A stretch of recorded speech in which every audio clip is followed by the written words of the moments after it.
अनुपमा का करारा जवाब सुनकर वसुंधरा कुठारी हुई आग बबूला। आज का एपिसोड बेहद ही इंटरेस्टिंग होने वाला है। अगर आपको भी इसकी फुल अपडेट जाननी है तो आप हमारे चैनल सर्व एक्सप्लेन को सब्सक्राइब जरूर कर लें। एपिसोड के आते ही आपको नोटिफिकेशन मिल जाएगा। तो चलिए आज के एपिसोड की शुरुआत करते हैं। वसुंधरा कुठारी अनुपमा से कहती है, हम आपसे बार बार समझदारी की उम्मीद लगाते हैं और आप बार बार नादानी की नई मिसाल खड़ी कर देती हैं। जवाब नहीं है आपका। अनुपमा कहती है, जवाब तो है और वो जवाब जैसा भी है वो आपके सामने है। मैं आपके ऑफर का सम्मान करती हूँ। माँ चाहे अपने बच्चों के लिए कितना भी करे कम ही लगता है, इसलिए शायद आप प्रेम के लिए सब कुछ करने के लिए तैयार हो गई। ममता की नदी में जब बाढ़ आती है तो सही गलत का बांध वो नहीं देखती, बस सब कुछ बहा कर ले जाती है। आपकी ममता पर मुझे शक नहीं है, अगर इस बाढ़ में मेरे लिए बहना पॉसिबल नहीं होगा। अनुपमा कहती है, मैं प्रेम को जानती हूँ, वो कितना काबिल है। अभी वो थोड़ा गुस्सा है इसीलिए थोड़ा भटक गया है, अगर आप उस पर भरोसा कीजिए। प्रेम की काबिलियत पर मुझे पूरा भरोसा है,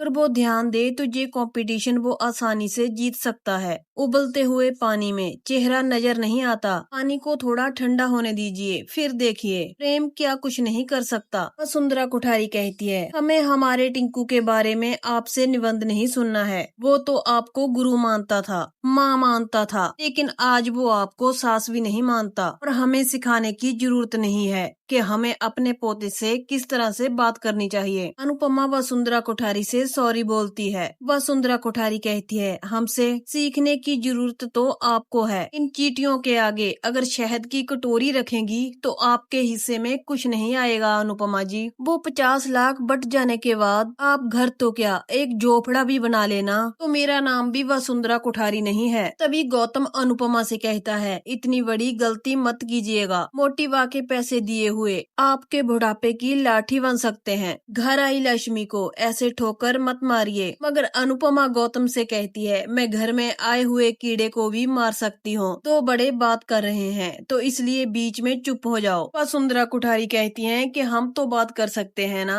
क्या हमें भी चुप करवा देंगी। अनुपमा वसुंधरा कुठारी से कहती है, बोलिए। वसुंधरा कुठारी कहती है, गौतम जी बिल्कुल ठीक बोल रहे हैं। जहाँ इस घर में आपको सहारा कोई नहीं देने वाला, जिस उम्र में हेल्थ इंश्योरेंस नहीं मिलती उस उम्र में आप होम लोन लेने की कोशिश कर रही हैं। ना तो कोई प्रॉपर्टी है ना तो कोई पेंशन है, लोन कहाँ से मिलेगा आपको। चलिए, अगर आपने जमीन खरीद भी ली तो घर कैसे बनाएंगी। ये भी ठीक है, अगर आप पैसा थोड़ा बहुता जोड़ लेंगी तो काम कौन करवाएगा। कितने सरकारी कागज लगते हैं ये जानती हैं आप। सरकारी दफ्तरों के चक्कर काटने पड़ते हैं, कोई भी ईमानदार ठेकेदार नहीं मिलता। तो क्या इस उम्र में खुद ईंटें ढोएंगी। अनुपमा कहती है, कर्जा उठाऊंगी, ईंटें उठाऊंगी, 100 दर्द उठाऊंगी, लेकिन जो कुछ भी करूंगी मैं अपनी मेहनत से करूंगी। अगर मैंने अपनी मेहनत से एक झोंपड़ा भी बना लिया तो उसके सामने पूरे आत्म सम्मान से अपनी नेम प्लेट लगाऊंगी, खुशी खुशी उसमें गुजारा कर लूंगी। आप चिंता मत कीजिए वसुंधरा जी, मेरे सपनों का साइज मेरी हैसियत के हिसाब से एडजस्ट कर लेती हूँ मैं। बंकू इशू के कान में कहता है, जे दिया अनुमा ने करारा जवाब, वो भी सेल्फ रिस्पेक्ट के साथ। तो वहीं पर वसुंधरा कुठारी यही हार नहीं मानती, वो अनुपमा से कहती है, हम आपको थाली सजाकर खाना दे रहे हैं और आप खेत जोतकर गेहूं उगाना चाहती हैं तो क्यों। अगर आपको बना बनाया रिटायरमेंट प्लान मिल रहा है तो फिर मजदूरी करनी ही क्यों। देखिए, हम आपसे वादा कर रहे हैं, हम किसी को नहीं बताएंगे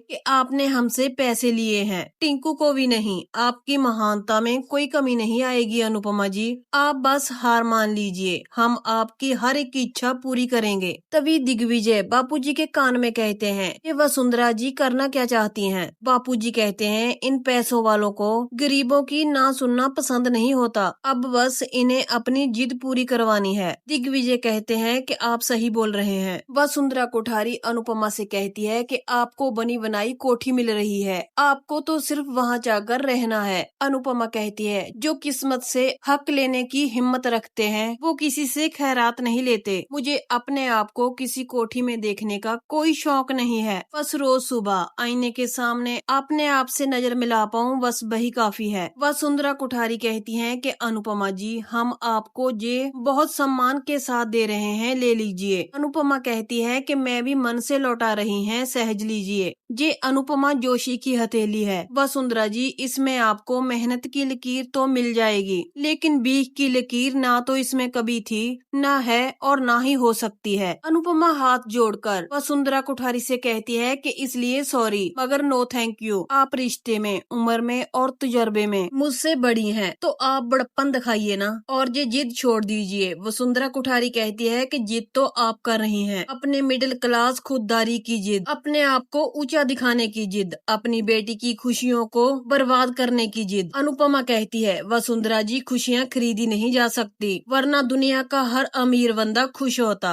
और अगर हो सके तो अपने बच्चों से जाकर कहिए कि झूठी शान में नहीं, अपनी मेहनत और ईमानदारी में खुशियाँ ढूंढें, तब शायद आपको अपना बटुआ खोलकर उनकी खुशियाँ खरीदने की जरूरत न पड़े। वसुंधरा कुठारी कहती हैं, एक माँ को इतना गुरूर नहीं करना चाहिए और एक बेटी की माँ को तो बिल्कुल भी नहीं। अपनी बेटी की आंखों में आंसू मत दीजिए। भी दिग्विजय कहते हैं वसुंधरा जी, आपने अपनी बात कही और अनुपमा जी ने मना कर दिया तो बात यहीं खत्म हो जानी चाहिए, लेकिन आप तो बात खत्म ही नहीं होने दे रही हैं। ये तो एक जिद है, जब तक आपको वो जवाब नहीं मिल जाता जो आप सुनना चाहती हैं, आप चुप नहीं होंगी, चाहे उसके लिए आपको गुस्सा करना पड़े, धमकी देनी पड़े या लालच देना पड़े या फिर इमोशनल ब्लैकमेल करना पड़े। वसुंधरा कुठारी दिग्विजय का जवाब देती हैं। वो कहती हैं, अगर ये इमोशनल ब्लैकमेल है तो दुनिया का हर इंसान चाहेगा कि उसे ऐसा इमोशनल ब्लैकमेलर मिले जो एक छोटी सी हार की इतनी बड़ी कीमत देने को तैयार हो। दिग्विजय कहते हैं वसुंधरा जी, अनुपमा जी हाथ दिखा चुकी हैं, अब मैं हाथ नहीं दिखाना चाहता, मगर इतना कहना जरूर चाहूंगा कि बीख की लकीर मेरे हाथ में भी नहीं है। वसुंधरा कुठारी गुस्से से कहती हैं कि लकीर हम खींच दें, हम बदनसीबी की हर लकीर से आप दोनों की हथेलियां भर देंगे। अनुपमा भी अपना आखिरी फैसला सुना देती है। वो कहती है, आपको जो करना है कर दीजिए, लेकिन मैं हार नहीं मानूंगी। अरे वसुंधरा जी, जितनी मेहनत आप मुझे झुकाने के लिए कर रही हैं ना, उतनी मेहनत अगर आप प्रेम को उठाने के लिए करेंगी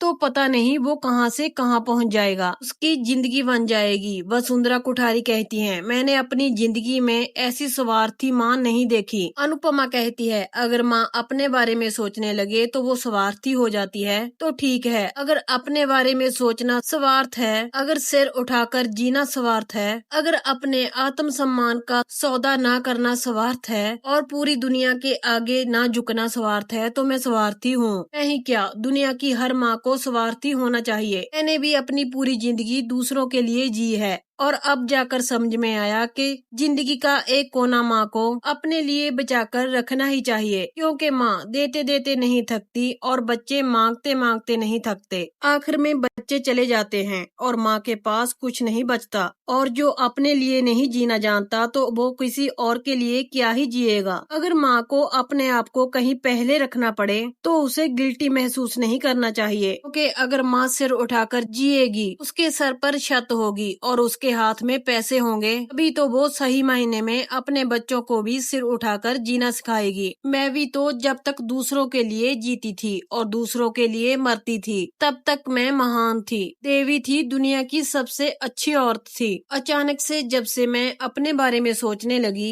तो मैं स्वार्थी हो गई। मैं अपने बच्चों के लिए जीती हूँ, अपने बाप बापू के लिए जीती हूँ, और अगर मैं अपने लिए जीना चाहती हूँ तो इसमें गलत क्या है। मैं अपने लिए जीऊंगी और जीती रहूंगी। अगर इसके लिए मुझे कोई सेल्फिश समझता है और सेल्फिश कहता है तो मैं खुशी खुशी सेल्फिश होने के लिए तैयार हूँ। तभी ये सारी बातें सुनकर वसुंधरा कुठारी का गुस्सा सातवें आसमान तक पहुँच जाता है। वो वही पेपर लेती है और फाड़कर अनुपमा के मुंह पर मारती है और कहती है, आपने बहुत ही गलत फैसला लिया है, इसका आपको बहुत अफसोस होगा। ये कहकर वो वहाँ से चले जाती हैं, मगर अनुपमा के परिवार के मेंबर कुछ तो इस बात से नाराज होते हैं और कुछ उसके लिए तालियां बजाने लग जाते हैं। बापूजी खुश होकर अनुपमा को गले से लगाते हैं और कहते हैं कि मुझे तुम पर गर्व है, तो वहीं पर अगर देखें तो प्रेम रेसिपी बनाकर प्लेट में सजा रहा होता है। राही उसे खाकर चेक करती है और कहती है ये तो बहुत अच्छा है, लेकिन ये तुमने पहले कभी ट्राई नहीं किया। इससे प्रेम भी खुश हो जाता है। तभी उनके पास कैमरामैन आते हैं और कहते हैं कि हमें आपसे इंटरव्यू चाहिए। राही उनको कहती है अभी तो हम बिजी हैं, बाद में कर लें। तभी कैमरामैन कहता है इट्स ओके मैम, हमें पता है आप ग्रैंड फाइनले की तैयारी कर रही हैं। आप लोग अपना काम कीजिए, हम यही सब शूट करेंगे और आपसे बात करेंगे। वो राही और प्रेम से कहते हैं हमारी ऑडियंस जानना चाहती है कि आप लोग सच में क्या फील करते हैं। क्या कंपटीशन होने के बाद भी आप लोगों की फैमिलीज के बीच में जंग जारी रहेगी? वो कहते हैं सर क्या आप में और अनुपमा जी में वाकई कोई प्रॉब्लम्स हैं या फिर ये सब टीआरपी के लिए हो रहा है? तभी प्रेम उनको कहता है कि उनका तो मुझे पता नहीं, लेकिन ये सब मैं टीआरपी के लिए नहीं करता। ये जंग उन्होंने शुरू की थी जिसे मैं अपनी जीत के साथ खत्म करूंगा। तभी वहाँ पर प्रेरणा और ईशू आ जाती है। प्रेरणा कहती है हाँ तो करो ना प्रेम कुठारी, लेकिन अपने टैलेंट के दम पे, अनुमा के टैलेंट को अपने पैसों से खरीद कर नहीं। तभी प्रेम की पार्टनर कहती है यहाँ पर इंटरव्यू चल रहा है, तुम लोग बाद में आना। तभी ईशू उनको कहती है आप अपने कस्टमर से भी ऐसे ही बात करती हैं क्या? ओ तभी यहाँ पर कोई आता नहीं है। राही ईशू को रोकने की कोशिश करती है। ईशू कहती है राही यहाँ पर कैमरा ऑन है, सच सबके सामने आ जाएगा।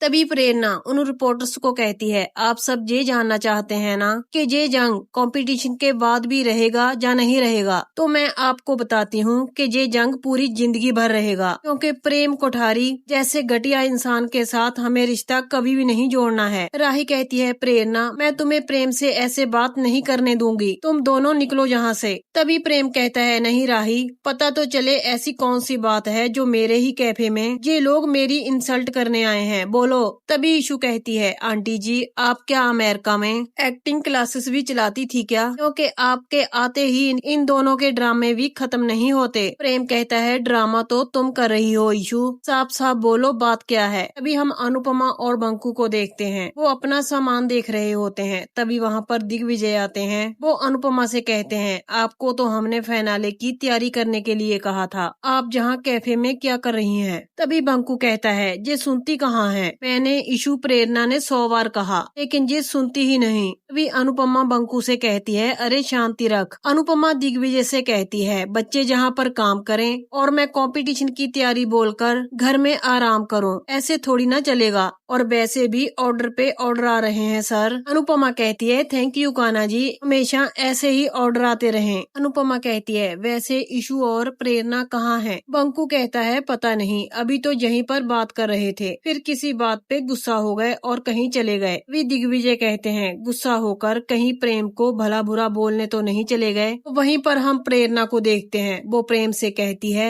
ये अनुमा के टैलेंट से डरता है, तभी तो इसने कंपटीशन हारने के लिए अनुमा को पैसे ऑफर किए। तभी प्रेम कहता है तुम लोग ये क्या बकवास कर रहे हो? तभी ईशू वो कागज निकालती है और कहती है ये ऑफर लेकर मोटिबा हमारे घर पर आई थी और अनुमा ने उन्हें साफ साफ मना कर दिया। ईशू उन पेपर्स को देखने के लिए कहती है। तभी प्रेरणा कहती है तुमने पहले अनुमा का कंपटीशन फॉर्म चोरी किया, फिर तुमने डायरी चोरी की, तुम्हारा उससे भी मन नहीं भरा तो अनुमा को अपनी कड़वी बातों से हर्ट किया। तुम तो इतने चीप और डरपोक हो कि तुम्हारी अपनी फैमिली भी तुम पर भरोसा नहीं करती है। ईशू राही से कहती है अगर अनुमा तुमसे इतना प्यार करती है तो तुम उसका फायदा उठाओगी। आपने मोटिवा से कहलवा दिया कि आप अपनी बेटी की खुशी के लिए हार जाइए, बदले में हम आपको घर और जमीन खरीद कर देंगे। प्रेरणा कहती है तुम्हें अनुमा से दुश्मनी करनी है तो कर लो यार, लेकिन प्लीज मैं तुम लोगों के सामने हाथ जोड़ती हूँ कि अनुमा को बार बार ऐसे हर्ट मत करो। आई नो तुम्हें अच्छा बुरा समझाना बंद हो गया है,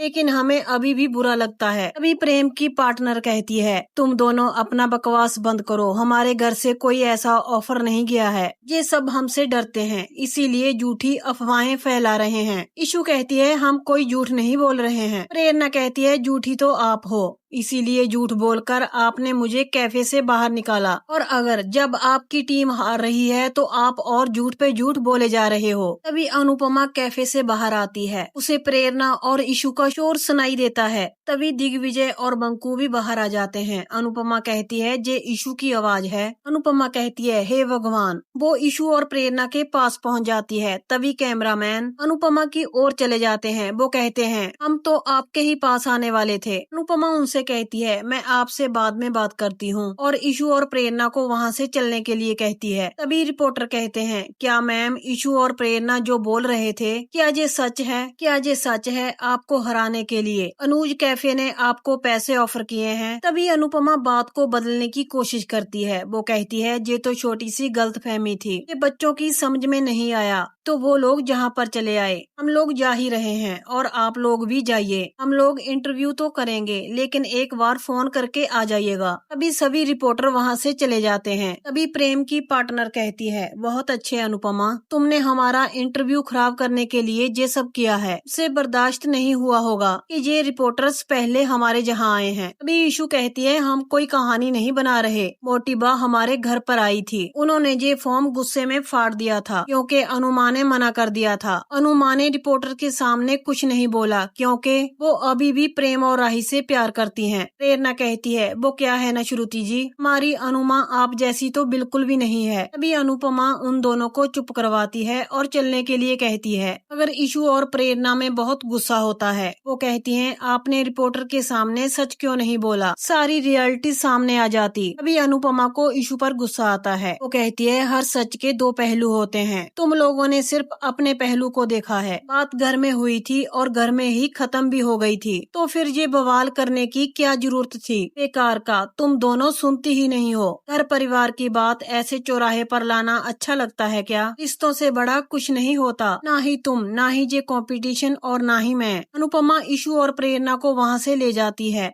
और कहती है कि तुम लोगों को ऐसा करने की क्या जरूरत थी। प्रेरणा कहती है हमें बहुत बुरा लग रहा था आपके लिए। अनुपमा कहती है अरे बेटा, प्रेम और राही को तो इसके बारे में पता ही नहीं है, अब तुम लोगों ने जाकर बता दिया। इतनी मुश्किल से मैं जहाँ पर आग बुझाने की कोशिश कर रही हूँ, लेकिन तुम लोगों ने वहाँ जाकर आग और भड़का दी। दिग्विजय भी ईशु और प्रेरणा को डांटते हैं और कहते हैं कि अगली बार ऐसी बेवकूफी मत करना। अनुपमा कहती है मैं जानती हूँ कि तुम दोनों मुझसे बहुत प्यार करती हो, इसलिए तुम लोग गुस्सा हो गई। तो यहीं पर आज के एपिसोड का एंड हो जाता है। आज का एपिसोड बेहद ही इंटरेस्टिंग था। कल का एपिसोड और भी धमाकेदार होने वाला है। इसकी फुल अपडेट जानने के लिए आप हमारे चैनल सर्वे एक्सप्लेन को सब्सक्राइब जरूर कर लें। अगर आज का एपिसोड आपको अच्छा लगा तो प्लीज लाइक शेयर कमेंट करें एंड हाइप का बटन जरूर दबा दें। तो चलिए गाइज, आपसे कल मुलाकात होगी नेक्स्ट एपिसोड की अपडेट के साथ।